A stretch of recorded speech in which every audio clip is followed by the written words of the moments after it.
The origins of Halloween are interesting. It has roots in ancient Celtic, Roman, and Christian traditions. The Celts lived about 2,000 years ago. For them, November 1st was the first day of the year. The day before was considered the end of summer and the end of the year. From their year-end celebrations, we have Halloween traditions such as bonfires.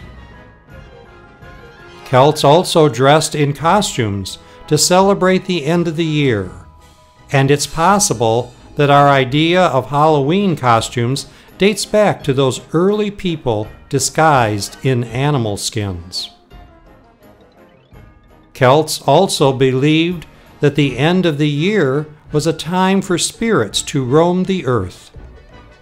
Fortune-telling was a part of the Celtic celebration of the end of the year. When Romans conquered the Celtic territory, they adopted and changed some traditions. From the Romans, we have Halloween traditions, such as bobbing for apples. Romans believed that the spirits roaming the earth at this time of the year were the people who had died in the past year and who were returning to the living one last time to say goodbye. Many people were afraid that the dead souls might do mischief, so they started to leave fruit and other treats as a kind of bribe for good behavior.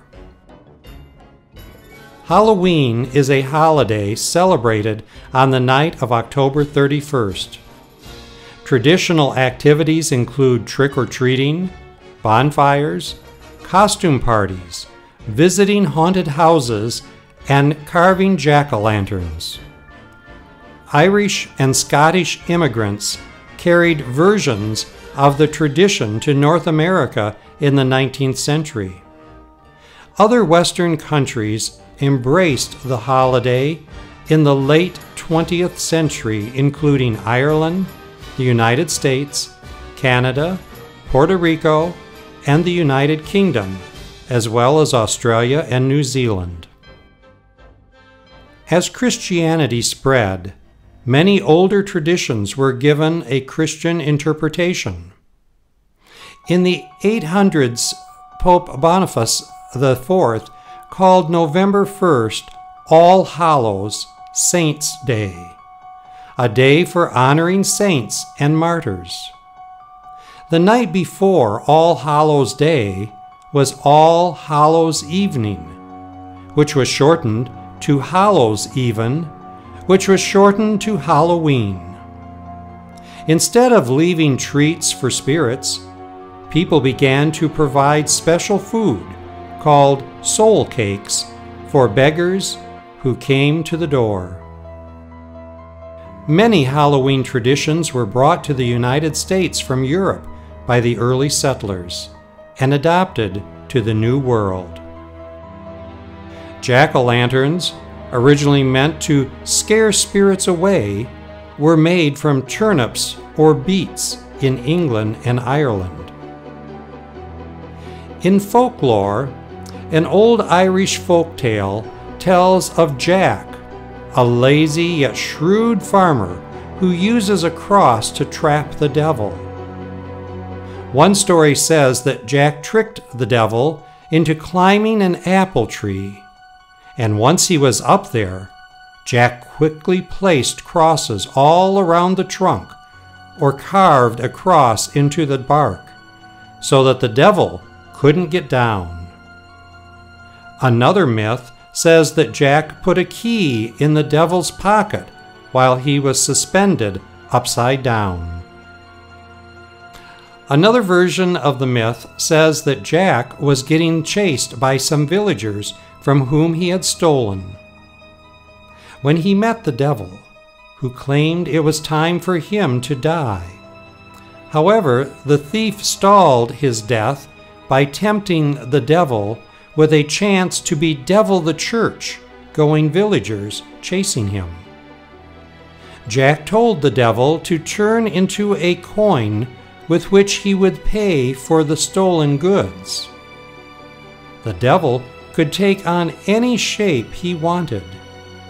Later, when the coin, devil, disappeared, the Christian villagers would fight over who had stolen it. The devil agreed to this plan.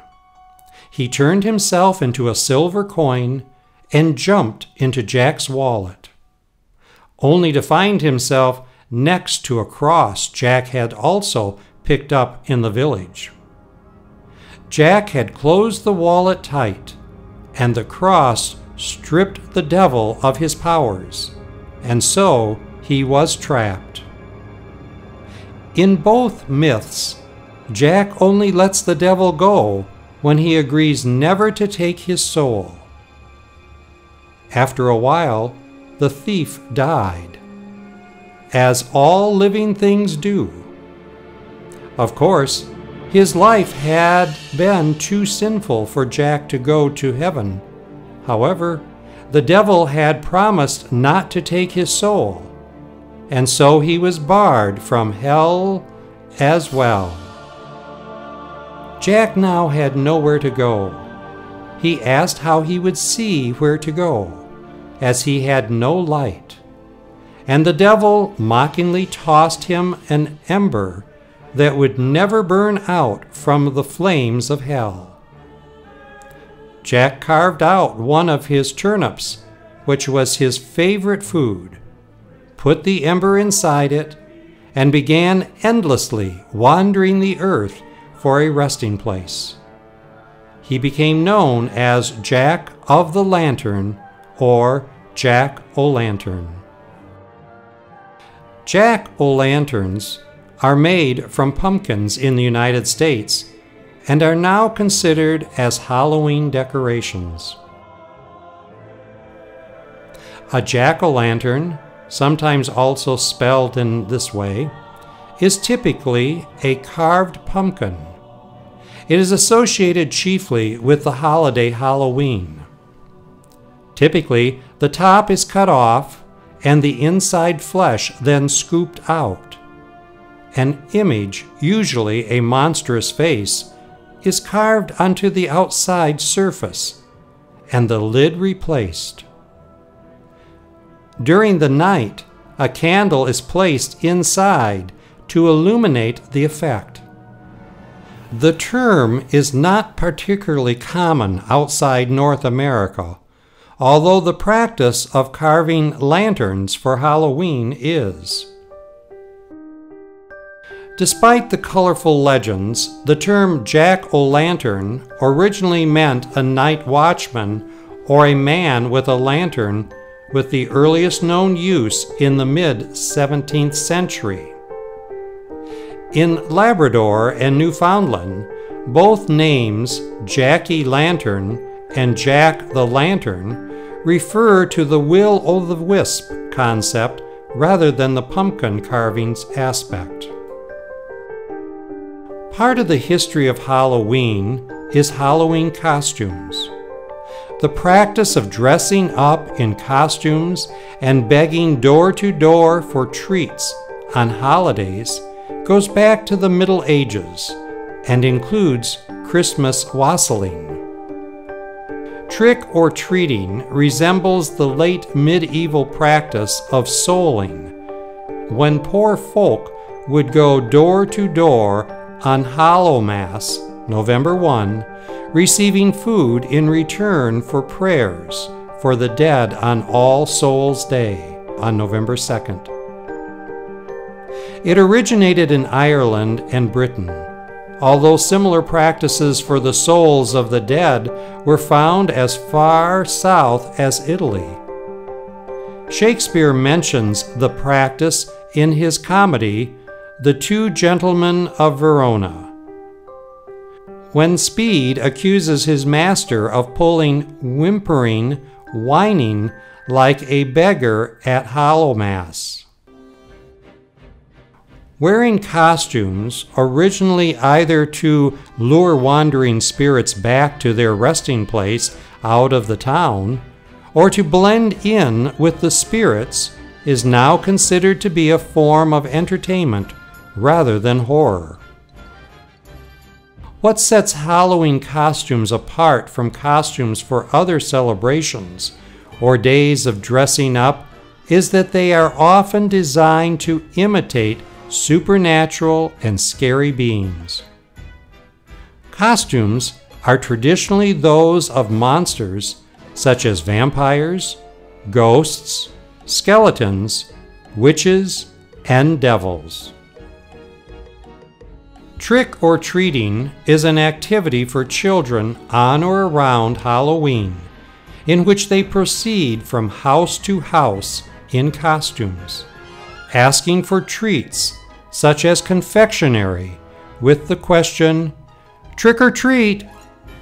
The trick part of trick or treat is a threat to play a trick on the homeowner or his property if no treat is given. Trick-or-treating is one of the main traditions of Halloween. It has become socially expected that if one lives in a neighborhood with children, one should purchase treats in preparation for trick-or-treaters. And Halloween itself, once considered a serious celebration, is now more a time for children and games. Have a happy Halloween night.